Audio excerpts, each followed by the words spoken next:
ଗାଁର ଶେଷରେ ଗୋଟେ ପୁରୁଣା ଘର ଥିଲା। ସମସ୍ତେ କହୁଥିଲେ ସେଠାକୁ ରାତିରେ କେହି ଯାଆନ୍ତି ନାହିଁ, କିନ୍ତୁ ନଟିଆ ଏହାକୁ ମଜାକ ଭାବିଲା।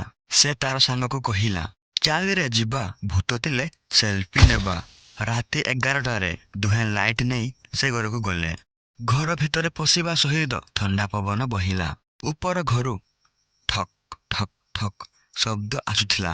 ତା ସାଙ୍ଗ ଡରିକି କହିଲା, ନଟିଆ ଚାଲ ଫେରିଯିବା। କିନ୍ତୁ ନଟିଆ ହସିଲା, ଆରେ କେହି ବିଲେଇ ହେଇଥିବ, ଡରେନା। ସେମାନେ ଉପରକୁ ଗଲେ। ହଠାତ୍ ତାଙ୍କ ଧରିଥିବା ଲାଇଟଟି ବନ୍ଦ ହୋଇଗଲା।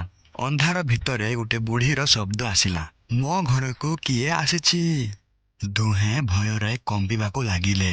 ଲାଇଟ୍ ଜଳିବା ମାତ୍ରେ ସାମ୍ନାରେ ଧଳା ଆଖିର ଗୋଟେ ବୁଢ଼ୀଟି ଛିଡ଼ା ହୋଇଛି। ନଟିଆ ଚିତ୍କାର କଲା। ଦୁହେଁ ଦୌଡ଼ି ଦୌଡ଼ି ଘରୁ ବାହାରିଲେ, କିନ୍ତୁ ବାହାରେ ଆସି ଦେଖିଲେ ଘରର ଦୁଆର ଆଗରୁ ହିଁ ତାଲା ପଡ଼ିଛି। ତାହେଲେ ଭିତରେ